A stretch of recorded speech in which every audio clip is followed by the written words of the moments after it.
Welcome to the Private Practice Survival Guide podcast with your host, Brandon Seigel. I'm a published author, speaker, entrepreneur, and private practice strategist dedicated to transforming the way that healthcare functions. This podcast is all about empowering you to create the change you want to see. Let's dive in. Welcome back, Private Practice Survival Guide peeps. Thank you for tuning in. Today, we're talking about hiring for talent versus hiring for potential. And I think this is really something we all face, is this idea of, do I hire for talent? Do I hire for potential? Is it a hybrid? And I want to be crystal clear that it's really hard to evaluate talent.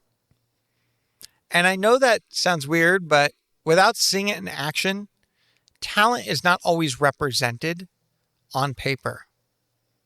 However, potential, in my opinion, is easier to evaluate, because potential, we can give different tasks, activities, and see how they improve based on feedback. See, I think potential is a collaborative process. And I think when I throw out to you the idea of, hey, I want you to write a 5-minute clinical note on a client with these circumstances, and they write it. And yes, you could measure and say, oh, that was a good note and talented and whatever. But to me, the key is, what's the potential? So then I say, hey, I want you, even if it's not right, I want you to change all of the following based on this lens. What would you do? And you have them do that. Their ability to shift, change, adapt, that is what drives their potential.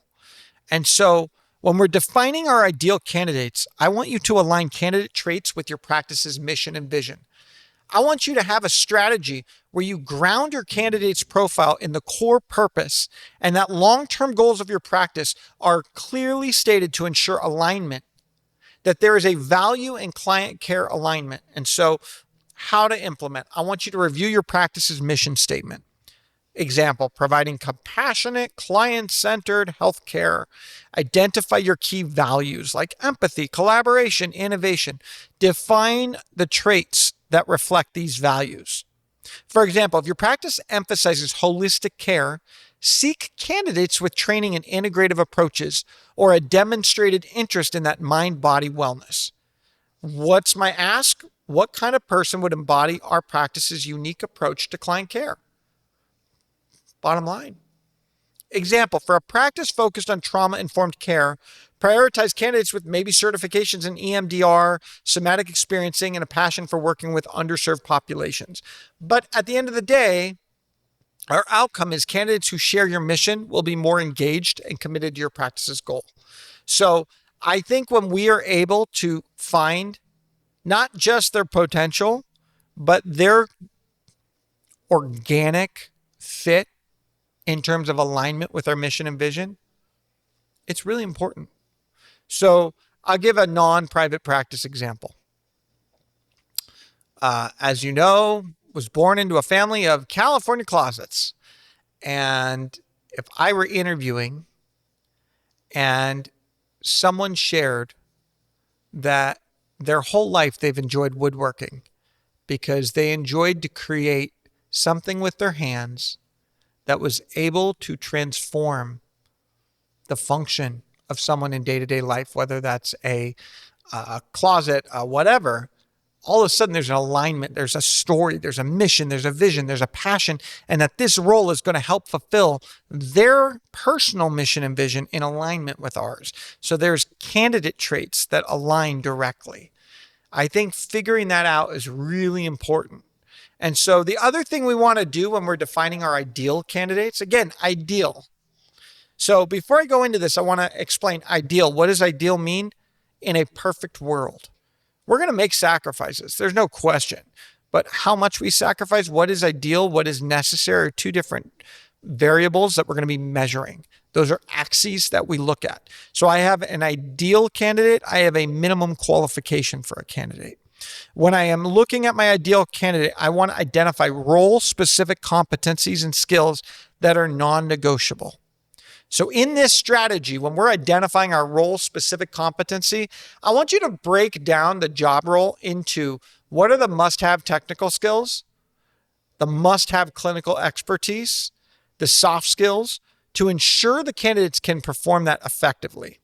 So list your core responsibilities when you implement this. Conducting therapy sessions, managing client records, collaborating with insurance providers, scheduling, having hard conversations, whatever that may be.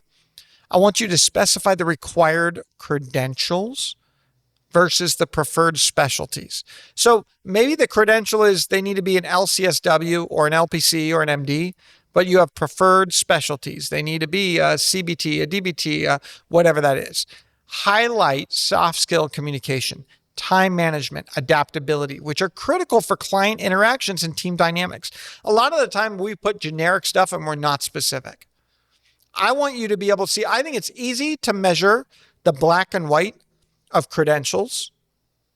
I think it's easy to test the soft skills. So consider tools or system candidates need to be able to use. Are they using EHR platforms like Simple Practice or Advanced MD or whatever that may be, or marketing tools like Canva and Adobe? You must have the list of what is a must-have, nice to have, and how do you prioritize essentials while remaining open to growth. There is nothing that upsets me more in the interview process when a candidate does not follow directions. It is a lack of attention, units, and responsibility, and they are flagged for me. And this idea that everyone believes we should make like our job application so easy, that's the problem with today. You're making it too easy for them to earn a job, and then you're disappointed when they suck at the job. Excuse my French. Stop making it easy. These people that say, oh, you want good employees, but you're making it so hard. Good employees want to work hard. They want to be challenged. They don't want to just watch soap operas all day. So stop trying to make it easy. When we make it hard, our jobs will feel easy. I want to push 95% of candidates to feel like they just ran a marathon and they even haven't had an interview yet. Make it hard. Because my point is this. If you want to be the top 10%, you need to hire for the top 1%. Fact. So when I'm hiring, I'm going to make it hard, and it's going to be black and white. I don't care if you turned water into wine. If you don't have the following, you're not considered. Now, some of you might not have that requirement. That's for you. Figure out what your ideal candidate is and stand behind it. And utilize your opportunity to market why your ideal candidate wants your job. Because one of the things I believe, my ideal candidate's not looking for work. Because my ideal candidate is that good that they don't need to look for work. So they don't even know what they're missing. I got to go find them. And I will find them. And whether that's social media, whether that's in person, whether that's direct to consumer marketing, whatever that may be, my ideal candidate doesn't look for jobs. They're found. And when they see what we have to offer, they're so excited that they want to jump, and they want to jump high. So how important is your job? How ideal are you looking? And my belief is that the outcome of identifying role-specific competencies and skills and playing it hard, playing it true and authentic, is that we develop a clear competency profile. We're ensuring candidates meet technical and practical needs while fitting your practice's workflow. And I say it because I recently was interviewing, and what I find is sometimes I'm interviewing for roles to see what's out there before I've actually defined that I want to hire someone, because I want to see what the caliber is. So I recently was interviewing for full-time W-2 designer. And what I recognized was that my ideal candidate I'm not finding yet. They happen when you least expect it, but there's certain roles where you got to look way below the surface level because the quality is so poor on the surface level. And I think that's what I find. I find, in my opinion, marketing and medical billing, the quantity is high of people and the quality is hard to find. And I think it's because it's such a popular area of work. To find that person that is truly the unicorn of expertise, knowledge, commitment, dedication, it's a deep, deep, deep dig to find what you're looking for. And so you got to do things differently. So as we look at defining our ideal candidate, now that we know, the traits we're looking for, the alignment of our mission and vision, we've identified our role-specific competencies, the skills that they must have.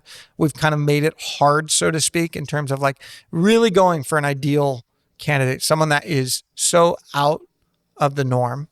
The next thing is we have to define a cultural fit, what that team dynamic is. So this is where a lot of you, in my opinion, make a big mistake. So a lot of you advertise what people want in order to attract candidates, but then the reality of what that represents, you're upset with. So I'll give you an example. I always say it this way. I use this racehorse versus pasture horse. So when I say a racehorse wants to run. I like to hire retired racehorses. Racehorses that don't need to run on a professional level, but they still like to run on a recreational level. Whereas a pasture horse wants to eat your apples and sit at the tree. You advertise this like work-life balance, and imagine if you only had to work 6-hour days and you got paid for 12, and imagine if you get to travel the world and get paid to travel the world, and you do all these things that are not realistic to your financial affordability, and then you're upset when they don't want to work. And I see it clinically speaking. It's like, imagine if 3 hours of the day you see patients and 5 hours you get to game plan and all this stuff. Imagine having 12 weeks off and paid maternity and all this stuff. And I'm not saying there's anything wrong with it, but then you come to me and you're like, I'm losing money, Brandon. This employee is costing me more than the revenue they generate. And I'm like, you're the one that created the dynamic. You're the one, they did nothing wrong. You put a magnet out there that said, imagine getting paid a lot and doing a little. If you do that, that's what you get. So I say it to you this way. If you have a job ad that comes to me and says, Brandon, imagine if you only have to work 3 days a week and you only have to work 5 hours a day and you get to full autonomy over your schedule and you're making 6 figures. And then all of a sudden you look at it, you're like, well, this doesn't make sense and I need them to work more hours. Well, you're the one that made the mistake there. So understand that you need to articulate what you really want, because I'm not motivated to work harder if you're advertising it as a relaxed environment. I'm motivated to work hard when I know you want a hard worker. When you identify that, like I always like that, work hard, play hard. Come in, work hard, and you're going to enjoy the fruits of your labor. That attracts a work hard mentality. When you say we value, all these things, which there's nothing wrong with, just don't get upset when you get someone that really wants, hey, sorry, I can't come in today. I need more time. My mental health needs it. And believe me, like I want them to have that, but you have to make sure that that's an environment you can support. And I believe one of the problems we have is we're attracting people that need things that we can't offer. So if you're going to offer it and be true to it. And if not, help them find the environment where they can be successful. There are incredible environments where pasture horses can be very successful. I'm not saying it as a negative thing. What I am trying to say is don't expect a pasture horse to run a racehorse race. And a lot of you do that and you're upset because you're like, well, they don't want to work hard. I'm like, well, what you define as work hard and what they define as work hard are different. So you have to define that component. So what I want you to do is I want you to articulate the personality traits, the work style, and the values that align for your practice's culture to foster a cohesive team. How to implement, I want you to reflect on your team's current dynamics. Is your practice collaborative? Is it fast-paced? Is it independent? What are the things? Seek candidates who thrive in that environment. So for me, I always say it this way. You're going to work 10 times harder for me. You're going to be aligned with the underserved demographic that we work with. You're going to have autonomy over your schedule. And that ultimately your pay is a direct reflection of your performance. And performance is revenue generated. And if that's an environment that you don't like, you're not going to be fulfilled in this. And so we're not giving 6 weeks of a PTO and 6 weeks of holidays, and you're not getting half the year off paid. I'm sorry. It's just not possible. Go somewhere that you can. The only reason when someone resents me is they want something that's not available and they think that they're entitled to it with me. So don't create under promise, over deliver. So I would rather not offer benefits and surprise them with bonuses or different things than promise benefits and then say I can't afford benefits. So budget for that. You need to identify the traits that complement your team. For example, if your team is highly autonomous, look for self-starters who need minimal supervision. I do. I always tell people, I'm like, we are a very autonomous group. If you want a lot of that like we time, you're not going to be happy here.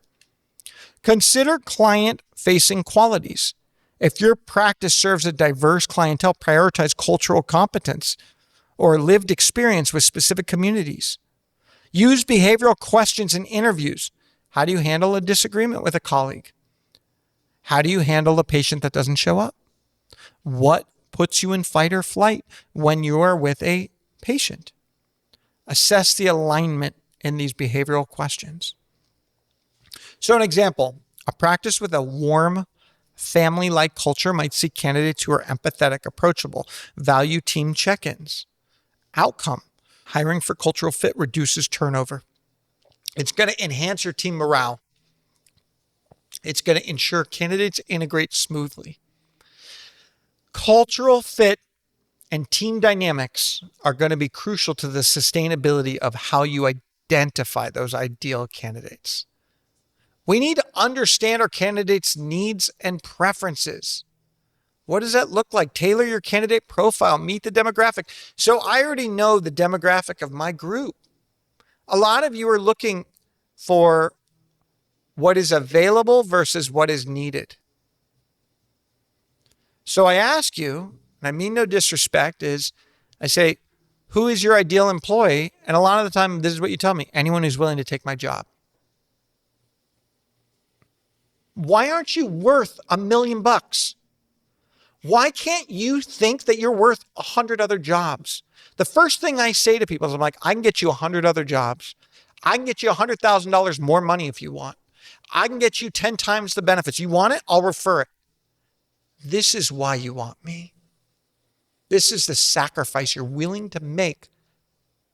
I'm that confident that my role sucks for most of you and is great for a few of you. And I put that in front of you. And that's why we're able to be successful. Because I am that straight shooter transparent that I push so many away that those that I don't push away, we're a fit.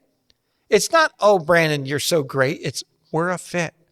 What you're serving is ideal to me because I know what they're looking for. And I just had an interview last week and I could feel it. I can feel the click. So I am the one that does the first interview before I get HR, anyone involved. I am, because I want to measure that click. Who's measuring that click for you? A lot of you wait to the last interview, and I think you miss out. So for me, I want to identify the client, the candidate's needs, their wants, their desires, what their ideal is, where they're going to be 5, 10 years from now. Analyze who fits your practice. Who's going to be successful? Every champion knows when to pull into a pit stop. January 28th through the 31st, 2026 in Coral Gables, Florida, the Growth Code Conference is your chance to refuel, re-engineer, and race ahead. Fix bottlenecks, optimize performance, and leave ready to claim your spot on the podium. Secure your seat now at growthcodeconference.com. Identify the ideal candidates, identify the ideal clients by patience. A lot of us are putting patience with employees that are not capable because we have no one else. And I always say, don't put a patient on an employee that's not strong in that area unless they agree to it. And this idea of, well, they need to be full, Brandon, they want to make money. I go, then you did them dirty. Because when you hired them, you should have known what they can handle, what they're capable of, what they want, desire, need, and you should have felt the confidence to build that into your approach. So if your practice serves a large Spanish-speaking population, a bilingual therapist with experience in culturally sensitive care would be ideal. And you're going to be like, well, I can't find anyone. I go, you're not looking hard enough. Stop focusing on what you can't find and start doing things different. I'm tired of you not spending the time, money, and resources to invest in people. And by people, we're looking outside the norm.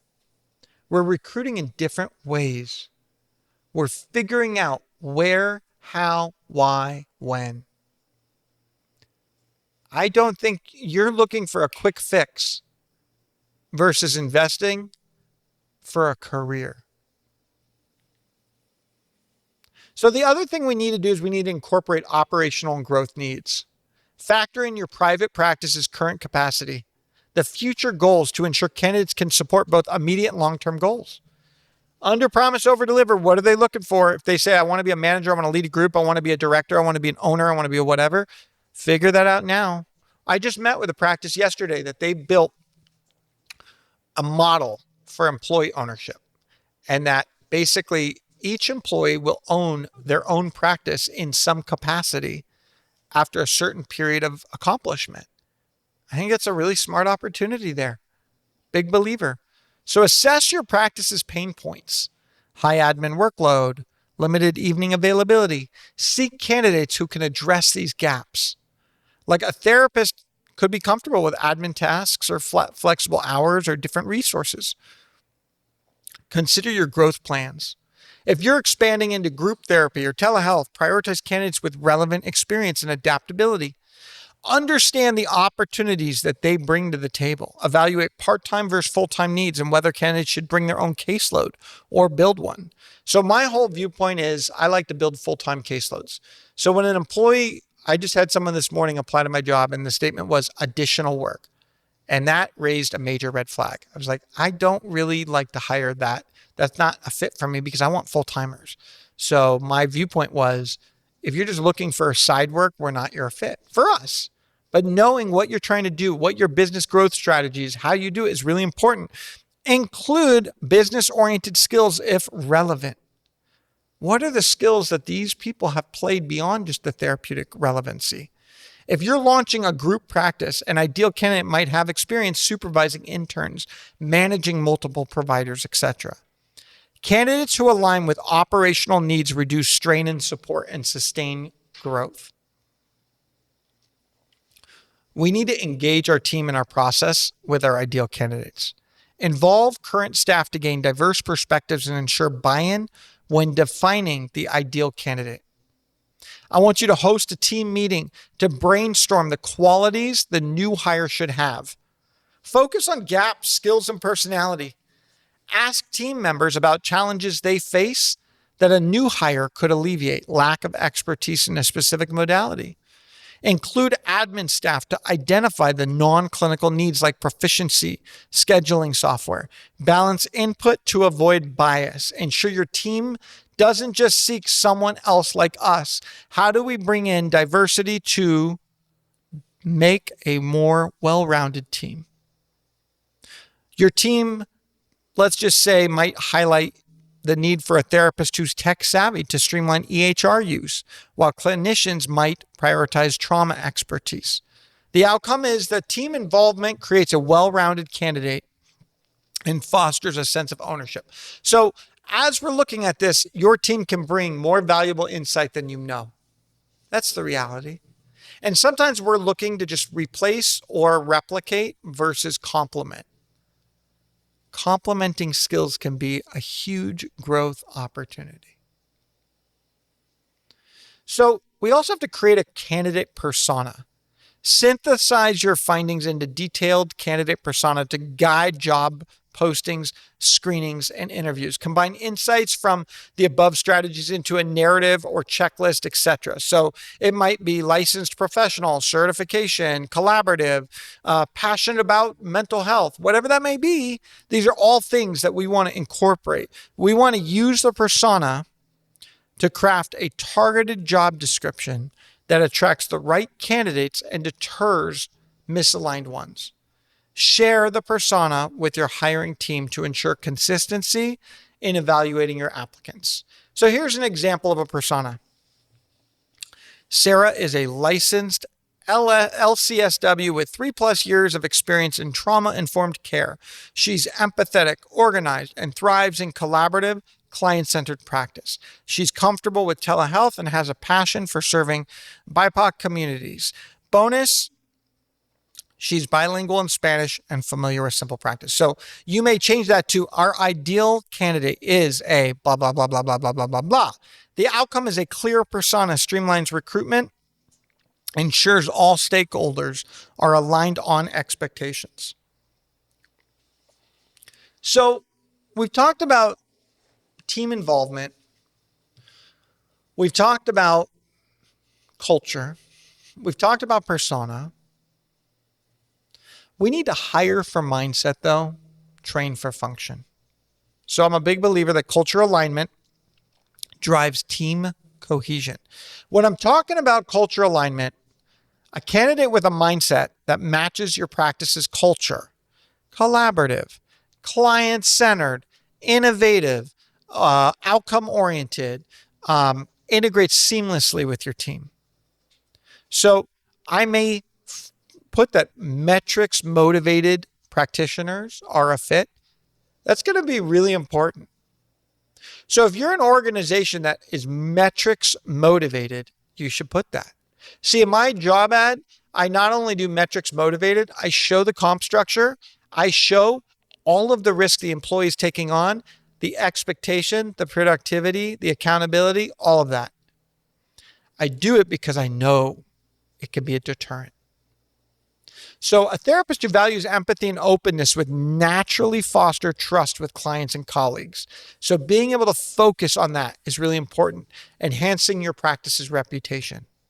When we have a misaligned mindset, that's when we see conflict, we see disengagement, we see turnover. So I see this cultural alignment utilized, but a lot of the time, what's happening is we're not prioritizing the things that that push someone out. So we're gonna a lot of the times in like the pediatric sector, I see a lot of people put like parent focused, patient focused, all this stuff. So the clinician sees all this and is like, oh, they value the patient, they value the client, they value inclusion and diversity, affirming, and all this stuff, which I love. But they're sometimes attracting someone who's like, well, in order for me to do that, I can only see 3 patients per hour in a 10-hour shift. I'm giving an extreme. We need to also put in the finite of this is someone that can do all of this within the following context. What are the logistics that they can do? I'm a big believer that the mindset predicts long-term success. So if the mindset is, I want to see as many patients as possible. I love working with this population. I would love to see a lot of patients with this population because there are people that are attracted to certain populations, but they're like, look, I can't see that many. This population is going to burn me out. You have to look at all of that. So if they're coming into a mindset of, I will burn out under these contexts, they already have a burnout mindset. So you have to protect that burnout mindset because they're already protecting themselves from a reality of burnout.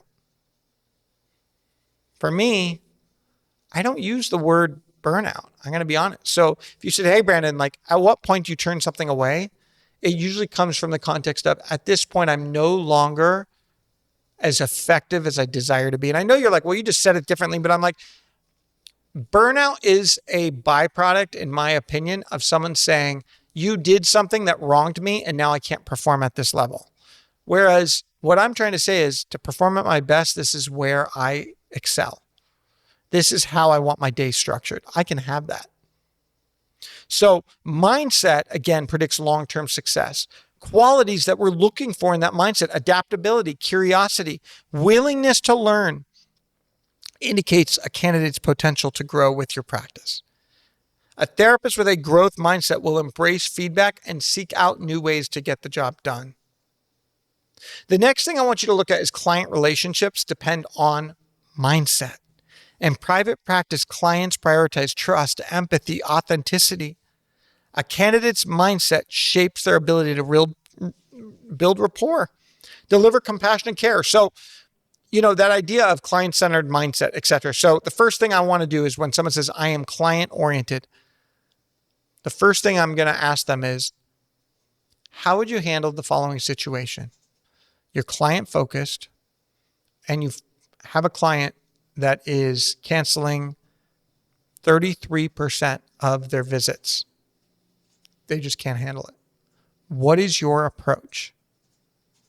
So the approach that I want is, the first thing is I want to evaluate again in a new unit of time the capability of the family in ratio to the expectations that they have and goals. And either one of two things needs to happen. One, if they're not able to fulfill their current plan of care, we're going to reduce that plan of care expectation so that we're no longer scheduling with a 33% cancel rate. The second is we're going to see their buy-in and their goals. And the third is we're going to evaluate if we are the right fit. Because if we evaluate we're the right fit, then we are client-focused. See, the problem that I have with practitioners is when they're client-focused, they're client accommodating versus client advocating. I want you to advocate for what is in your patient's best interest in alignment with your practice's capability. There is no realm where I need to justify 33% cancellation rate. That you're scheduling too many visits is my point. I want 100% effectiveness. How do we get to that? What is realistic? What is possible? Where are they at? So that client relationship is important because I want that therapist, that practitioner, that doctor to have hard conversations with that client. Hey, Brandon, you came to me for this. You've got a cancer that is growing faster than a tree. So we can either treat it aggressively and you're all in, or we can work within what you can do and recognize that the results won't be as favorable. We're here to support you in what you can, but I would be lying to you if I said reducing your arrival is going to help the function of this fight. See, I believe in healthcare, everything's a fight. It's either a fight for preventative approach or fight for survival. But I don't think that healthcare is not a fight. I think everything in healthcare is a fight. See, the one thing that we know, we're all going to die one day. Not to be dramatic, but we are. It's not a matter of if, it's when, how, why, and the reason. So the fight is I am fighting for my future. And I am not coming to you other than to fight for my future. And your time is as valuable, if not more than my own, because you are helping me with that fight. See, can your practitioners embrace that mindset, or are they making excuses? They're busy. They've got a lot. They've got 3 kids. They've got all these different things. Stop making excuses. If that's the reason, then they shouldn't be coming in right now because they're not ready to fight. So why can't fight be a priority of patient fit for your practice? They need to have that fight. So mindset is harder to change. I want to be very clear. Attitudes and values are deeply ingrained and less malleable than skills. So I can train skills, but mindset, that's hard. So you can train your doctor on an EHR system, but it is challenging to teach resilience if they struggle with stress. So we need to upskill. We need to train for function. Skills are teachable, especially in private practice. Training tailors skills to your practice. Investing in training builds loyalty. They feel ingrained in your root because they want to continue to learn, grow, accomplish, establish, and help lead the fight for patients' future. I also believe that upskilling is allowing you to broaden your candidate pool. It's bringing about more candidates. If they have the right mindset, we can upskill them. See, often people hear that I complain and wreck new grads. I don't wreck new grads because of skills. I wreck new grads because often what their needs, wants, and desires are don't align with the function of my businesses. There's nothing wrong with what they want. I just can't help them accomplish it. It's a mindset over the logistics of what satisfies their goals, because often what they want out of their job is not always relevant for what I can offer. It doesn't mean others can't offer it. I just can't.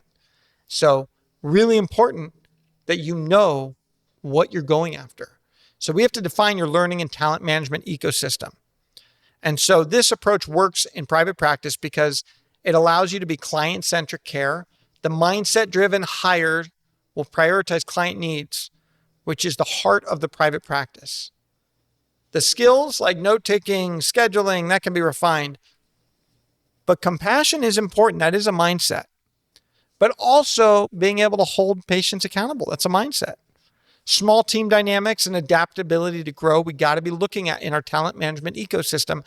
And then cost-effective hiring.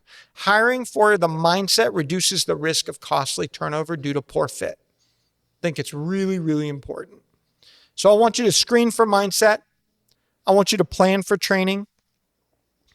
I want you to communicate your philosophy. And that's in every aspect of your website, your job posting, etc. Did you know that a 2023 Harvard Business Review study found that hiring for potential results in 33% higher long-term employee performance? I'm going to say that again. Harvard Business Review said that when you hire for potential, it's going to result in 33% long-term employee performance. 68% of hires contributing to innovation within their first year. Wow. Mind blown. I mean, it's that simple. When they can lead because of their mindset, the growth, it's exponential. The opportunity is limitless. How do you create employment opportunities that are limitless? So, Lee Iacocca, former CEO of Chrysler Corporation, said this: I hire people brighter than me, and then I get out of their way. I think it's true. There are areas and spheres of influence that we all operate in. Being able to complement our sphere of influence with others and share a mindset and goal of growth, accountability, and positive change. Let's fight for everyone's future. Thank you for tuning into this episode of the Private Practice Survival Guide podcast. Don't forget, together we can thrive, not just survive. Thank you for tuning in to the Private Practice Survival Guide podcast. I'm incredibly grateful to each and every one of you. Exciting news. We're now available everywhere, from Spotify to Apple Podcasts to YouTube or anywhere you like to listen to your podcasts. So watch, listen, and reach out. If you love this episode, please drop a 5-star review. It truly means the world to me. Are you looking for more ways to elevate your practice? If so, now is your chance. Reach out, go to my website, or email me at brandon@wellnessworksmp.com. And remember, it's not just about surviving, it's about thriving.